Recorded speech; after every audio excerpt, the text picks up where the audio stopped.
दोस्तों नमस्कार। Nalanda YouTube channel पर आपका स्वागत है।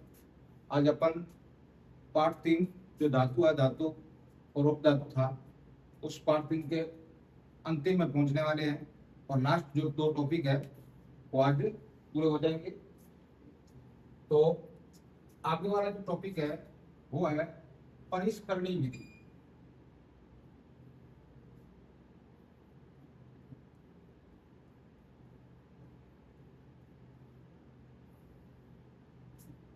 विधि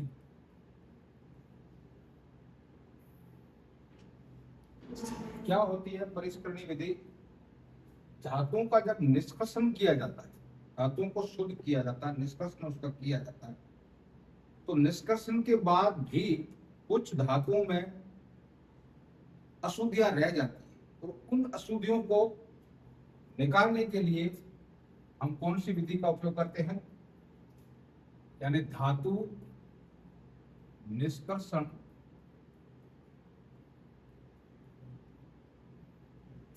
करने के बाद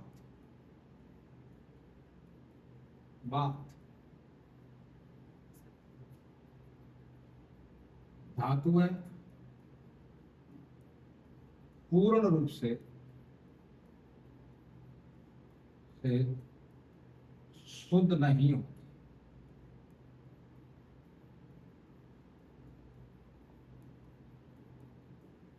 शुद्ध नहीं होती है। इन धातुओं को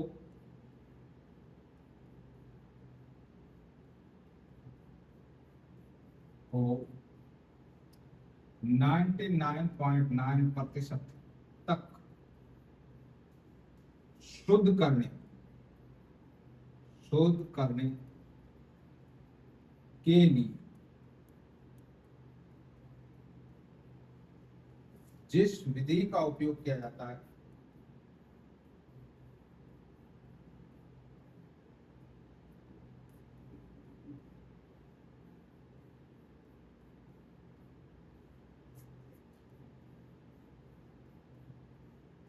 किया जाता है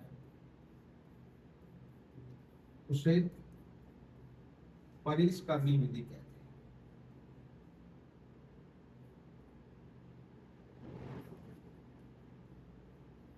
परिष्करणीय विधि कहते हैं।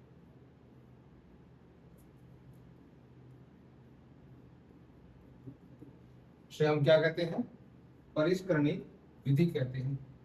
ये कैसी होती है? देखो, इसमें एक पात्र लेते हैं, उस पात्र में 2 इलेक्ट्रोड होते हैं। 2 क्या होते हैं? इलेक्ट्रोड होते हैं।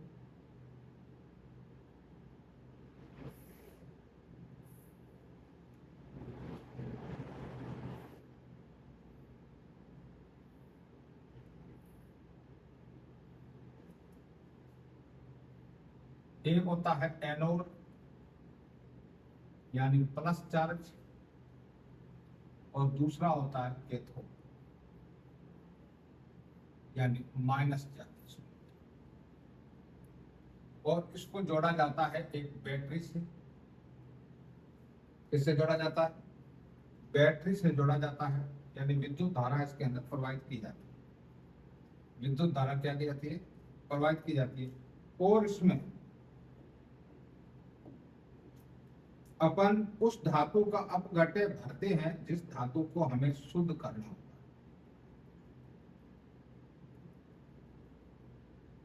जिस धातु को हमें शुद्ध करना होता है। मान लीजिए हमें कॉपर धातु को शुद्ध करना है, तो इसमें कॉपर धातु का अपघट्य भर देते हैं, जैसे CuSO4 भर दिए। जैसे ही हम इस विद्युत धारा को प्रवाहित करेंगे, इस विद्युत धारा को प्रवाहित इसके अंदर करेंगे, तो ये CuSO4 जो है,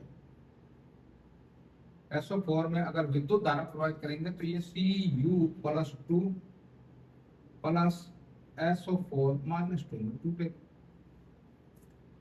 तो ये जो प्लस वाला Cu है, प्लस वाला Cu कहां पर आ जाएगा? इस कैथोड की प्लेट पर क्या हो जाएगा, जमा होता है।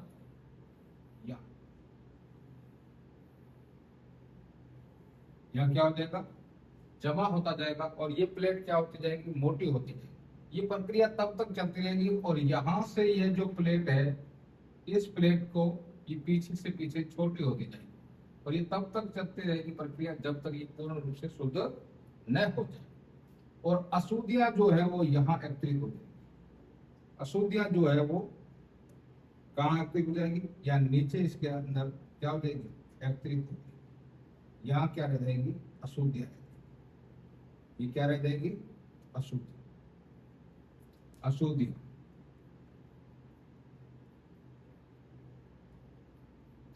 अशुद्धियां नीचे जमा हो जाएगी। इन अशुद्धियों को हम कहते हैं एनोड पंख। इन अशुद्धियों को हम क्या कहते हैं, क्या कहते हैं, एनोड, एनोड पंख। क्या नाम दिया जाता है इसका, एनोड पंख नाम दिया जाता है।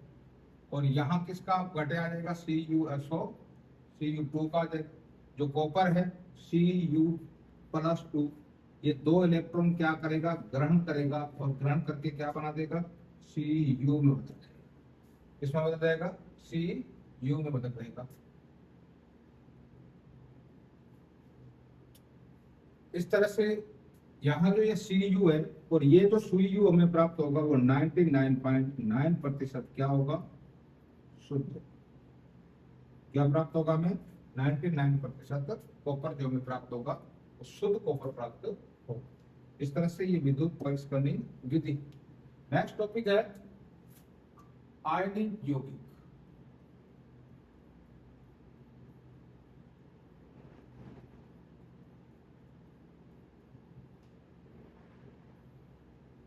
आयनिक यौगिक।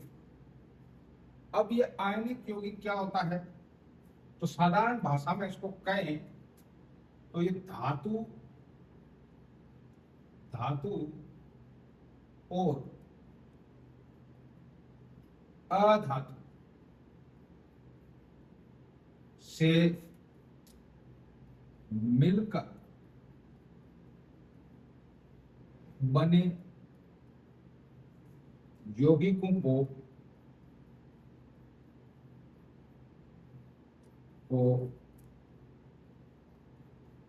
आयनिक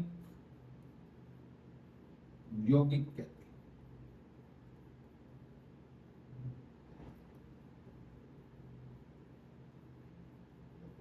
धातु और अधातु से मिलकर बने यौगिकों को आयनिक यौगिक कहा जाता है। अब ये आयनिक यौगिक जो है ये इलेक्ट्रॉन त्यागने या ग्रहण करने से बनते हैं। आयनिक यौगिक कैसे बनते हैं, नंबर 1, आयनिक यौगिक जो कि इलेक्ट्रॉन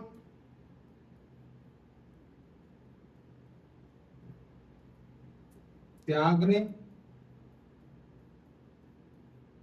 या ग्रहण करने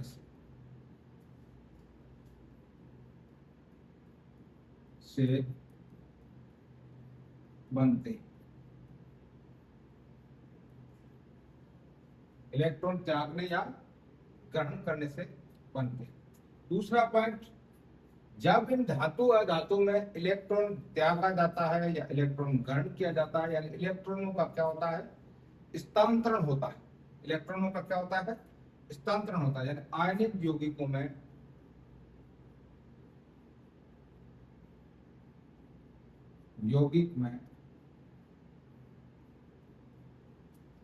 इलेक्ट्रॉन का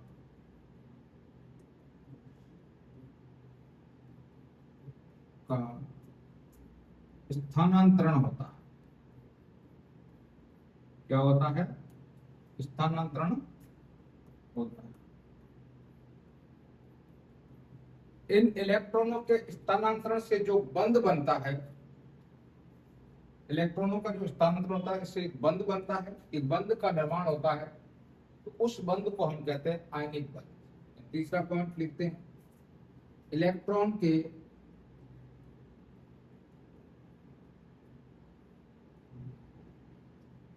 स्थानांतरण से बने बंध को आयनिक बंध कहते हैं। आयनिक बंध कहते हैं। क्या कहते हैं? आयनिक बंध कहते हैं। अब आयनिक बंध जो आयनिक यौगिक जो होते हैं वो बनते कैसे हैं, तो अपन कुछ दो तीन आयनिक यौगिकों का निर्माण देखेंगे। जैसे मान लीजिए पहला है आयनिक यौगिकों का निर्माण।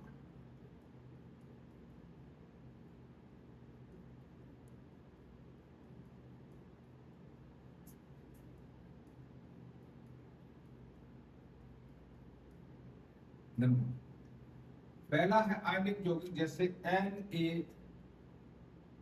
NaCl का NaCl का निर्माण कैसे होता है? देखें NaCl का निर्माण। अब देखो NaCl दो तत्वों से मिलकर बना है, सोडियम सोडियम सोडियम। इस सोडियम का जो इलेक्ट्रॉन विन्यास अगर आप लिखते हैं तो क्या आता है? 1s2 2s2 2p6 3s1 3s1। यानी इसके अंतिम कोष में जो इलेक्ट्रॉनों की संख्या जो है, अंतिम कोष में इलेक्ट्रॉन की जो संख्या है वो कितनी है? 1। तो सोडियम परमाणु के पास अंतिम कोष में जो इलेक्ट्रॉन की संख्या है वो कितनी है? 1 है। यानी सोडियम परमाणु 1 इलेक्ट्रॉन त्याग सकता है, 1 इलेक्ट्रॉन त्याग सकता है। दूसरा, ये 11 नंबर पर आता है। कितने नंबर पर आता है? इसका परमाणु क्रमांक 11 होता है। क्लोरीन जो होता है उसका परमाणु क्रमांक कितना होता है? 17। क्लोरीन 17 नंबर पर आता है। Cl, अगर इसका हम इलेक्ट्रॉन विन्यास निकालें तो क्या होगा? 1s2 2s2 2p6 3s2 3p5 3p5। यानी अंतिम कोष में इलेक्ट्रॉनों की जो संख्या है, अंतिम कोष में इलेक्ट्रॉनों की जो संख्या है वो कितनी है? 7। कितनी है? 5 2 7। अंतिम कोष में इलेक्ट्रॉनों की संख्या कितनी है? 7। तो क्लोरीन परमाणु को अंतिम कोष में इलेक्ट्रॉन की संख्या 7 है। तो हम इसे लिख सकते हैं 1 2 3 4 5 6 और ये 7। अंतिम कोष में इलेक्ट्रॉनों की संख्या कितनी है? 7 है। तो क्लोरीन परमाणु कैसे लिखेंगे? आयनिक यौगिकों का निर्माण, NaCl का निर्माण। तो NaCl Na जो होता है सोडियम परमाणु, तो 11 नंबर पर आता है। इसका इलेक्ट्रॉन विन्यास 1s2 2s2 2p6 3s1। यानी अंतिम कोष में 1 इलेक्ट्रॉन। इसी प्रकार क्लोरीन परमाणु के अंतिम कोष में 7 इलेक्ट्रॉन होते हैं, तो मैंने 7 इस तरह से दर्शा दी। सोडियम परमाणु का अंतिम इलेक्ट्रॉन इस तरह से दर्शा दिया। जब ये दोनों इलेक्ट्रॉन आपस में क्रिया करते हैं तो सोडियम परमाणु का जो अंतिम कोष में 1 इलेक्ट्रॉन और क्लोरीन परमाणु के अंतिम कोष में 7 इलेक्ट्रॉन, अंतिम कोष में 7 इलेक्ट्रॉन है। 1 2 3 4 5 6 7 इलेक्ट्रॉन। अब क्या होता है? इलेक्ट्रॉनों का हस्तांतरण होता है। एक का इलेक्ट्रॉन दूसरे पर जाता है, तो यह इलेक्ट्रॉन आ जाता है यहाँ पर आ जाता है, यहाँ पर ये इलेक्ट्रॉन आ जाता है। तो ये बन जाएगा, जो इलेक्ट्रॉन निकालेगा उसके ऊपर प्लस चार्ज आ जाएगा, जो इलेक्ट्रॉन ग्रहण करेगा उसके ऊपर माइनस चार्ज आएगा। तो सोडियम के ऊपर 1 इलेक्ट्रॉन निकल जाता है तो कौन सा चार्ज आ जाता है? प्लस चार्ज आ जाता है। कौन सा चार्ज आ जाता है? प्लस चार्ज आ जाता है। और क्लोरीन के पास 1 इलेक्ट्रॉन आता है, 2 3 4 5 6 7 और 1 इलेक्ट्रॉन क्या होता है? आता है यहाँ से, तो ये हो गए 8। अंतिम कोष में 8 इलेक्ट्रॉन होने जरूरी है। तो ये 1 इलेक्ट्रॉन ग्रहण करता है तो इसके ऊपर चार्ज कौन सा आ जाता है, माइनस चार्ज। जब ये आपस में दोनों क्रिया करेंगे तो Na+ और Cl क्या हो जाएगा, माइनस, और मिलकर किसका निर्माण करेंगे, NaCl का निर्माण, NaCl का निर्माण होगा, यानी sodium chloride, sodium chloride.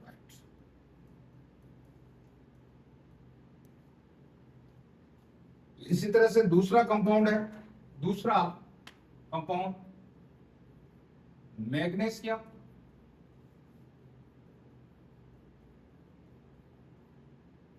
Magnesium chloride. ये भी एक आयनिक यौगिक है जिसका फार्मूला होता है MgCl2, MgCl2। अब देखते हैं इसका मैग्नीशियम जो है वो 12 नंबर पर आता है, Mg, जिसका इलेक्ट्रॉन विन्यास अगर अपन निकालें तो 1s2 2s2 2p6 3s2 3s2। अंतिम कोष में इलेक्ट्रॉनों की संख्या कितनी है, देखते हैं। अंतिम कोष ये है, अंतिम कोष में इलेक्ट्रॉनों की संख्या 2 है, अंतिम कोष में इलेक्ट्रॉनों की संख्या 2 है। तो मैग्नीशियम दोनों इलेक्ट्रॉन अपने दान देगा तो क्या बन जाएगा, Mg। अंतिम कोष में इलेक्ट्रॉन कितने हैं, 2 है, एक ये है, दूसरा ये। कितने इलेक्ट्रॉन है, 2। अब देखते हैं इस तरह से क्लोरीन, अभी बताया था क्लोरीन 17 नंबर पे आता है, Cl। इसका इलेक्ट्रॉन विन्यास 1s2 2s2 2p6 3s2 3p5। अंतिम कोष में इलेक्ट्रॉनों की संख्या कितनी है, 7 है। अंतिम कोष में इलेक्ट्रॉनों की संख्या 7 है। अब देखो तो क्लोरीन क्या हो जाएगा, 1 2 3 4 5 6 और ये 7। यहां से अब ये दोनों क्रिया करेंगे आपस में,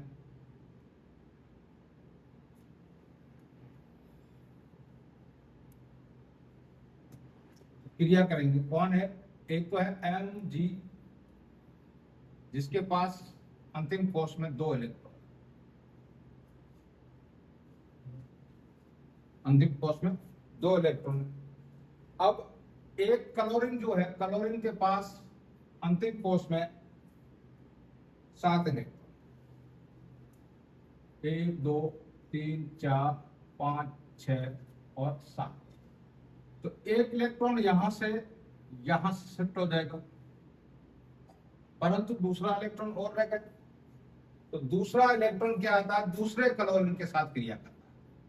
इसके पास भी 7 इलेक्ट्रॉन होंगे, 7। तो ये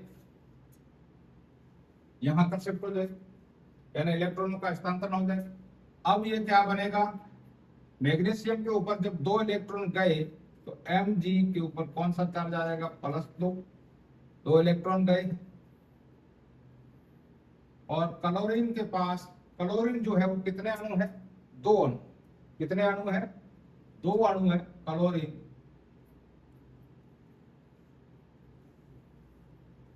चार।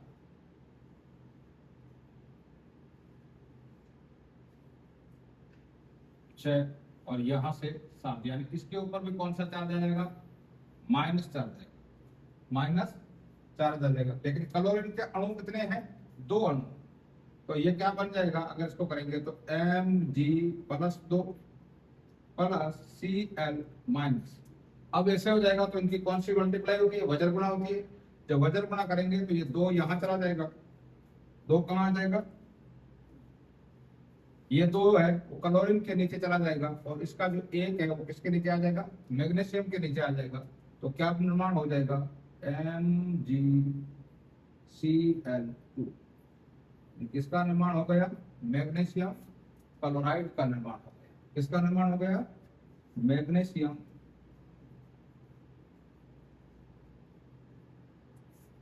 क्लोराइड।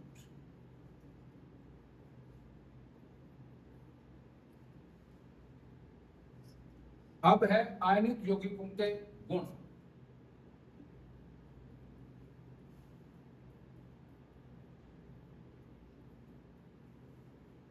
आयनिक यौगिकों के गुण।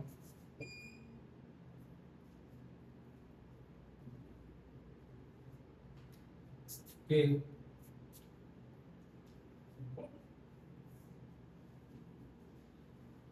पहला है कठोरता।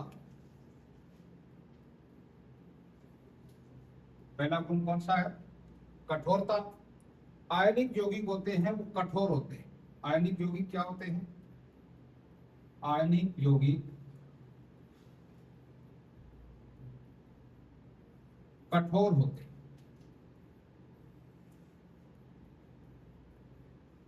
क्या होते हैं? कठोर होते हैं। क्यों? क्योंकि इनके मध्य प्रबल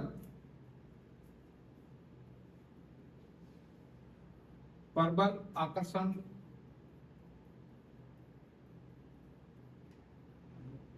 बल पाया जाता है। और ये बल किसके कारण आता है?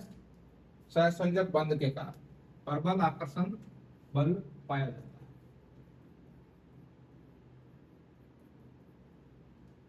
ठीक है, इसी कारण ये क्या होते हैं? कठोर होते हैं। दूसरा, भंगुरता। आयनिक यौगिकों में भंगुरता का गुण पाया जाता है। यानी आयनिक यौगिकों को अगर किसी हथौड़े से पीटा जाए तो ये क्या हो जाते हैं? बिखर जाते हैं। आयनिक यौगिक भंगुर प्रकृति के होते हैं। यौगिक भंगुर प्रकृति को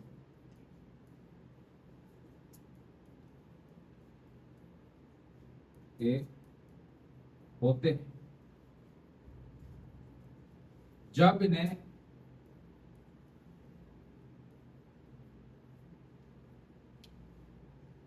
किसी हथौड़े से पीटा जाता है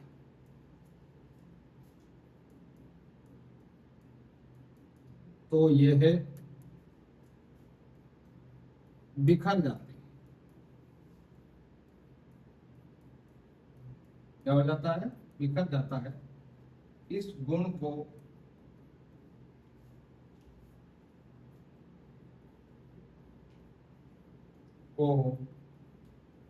भंगुरता कहते हैं।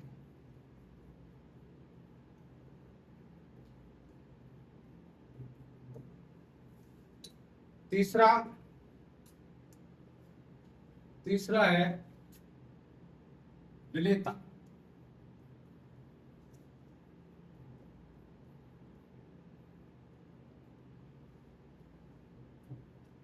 यानी किसमें घुले हुए होते हैं, किसमें नहीं घुलते। तो आयनिक यौगिक जो भी होते हैं, आयनिक यौगिक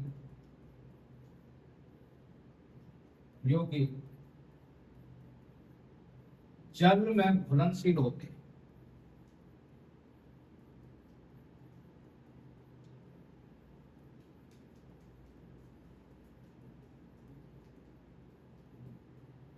परंतु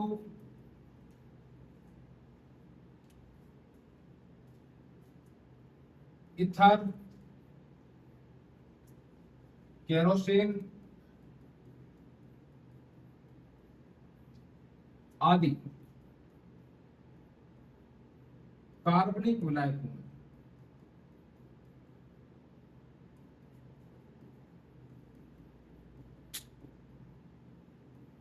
में अघुलनशील होते, नहीं घुलते।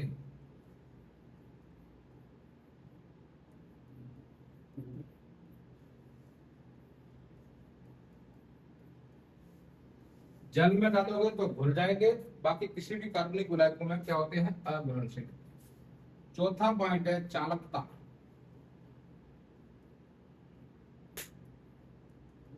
चालकता किसमें विद्युत धारा प्रवाहित होती है। तो आयनिक यौगिक होते हैं वो जल में घुलनशील होते हैं, तब ये विद्युत के चालक होते हैं। आयनिक यौगिक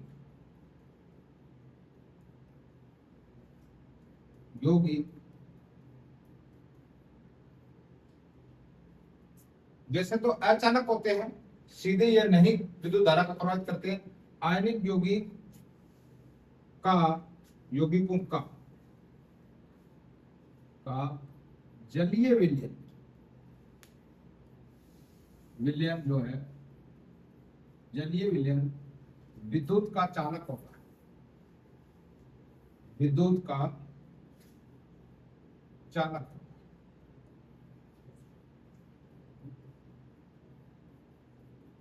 क्योंकि इसके मध्य जो प्रबल आकर्षण बंद होता है, आकर्षण बंद जो होता है वो टूट जाता है। क्या हो जाता है? टूट जाता है। और ये आयनों के माध्यम से, ये है आयनों के माध्यम से चालकता व्यक्त करते हैं।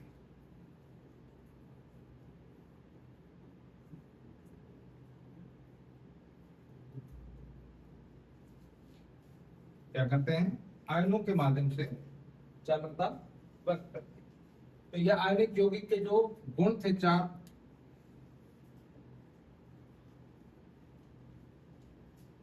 ये पार्ट कंप्लीट हो चुका है। आज जो भी है वापस रिपीट कर देते हैं। पहले हम आयनिक यौगिक क्या होते हैं। आयनिक यौगिक जो इलेक्ट्रॉन त्याग कर या ग्रहण करके बनते हैं। आयनिक यौगिकों में इलेक्ट्रॉनों का क्या होता है? स्थानांतरण होता है। इलेक्ट्रॉन जो का स्थानांतरण के कारण उनके बीच में जो बंध बनता है, उस बंध को हम आयनिक यौगिक या सहसंयोजक बंध कहते हैं, सहसंयोजक बंध कहते हैं। और आयनिक यौगिकों का निर्माण, तो आपको आज आयनिक यौगिकों का NaCl का निर्माण और दूसरा बताया है मैग्नीशियम क्लोराइड का निर्माण। मैग्नीशियम क्लोराइड के निर्माण के बारे में बता दिया गया है और आयनिक यौगिकों के गुण। तो ये पार्ट धातु है, धातु पार्ट जो कंप्लीट हो गया। कल इसके प्रश्नोत्तर अपन करवाएंगे। तब तक के लिए जय हिंद, जय भारत, नमस्कार।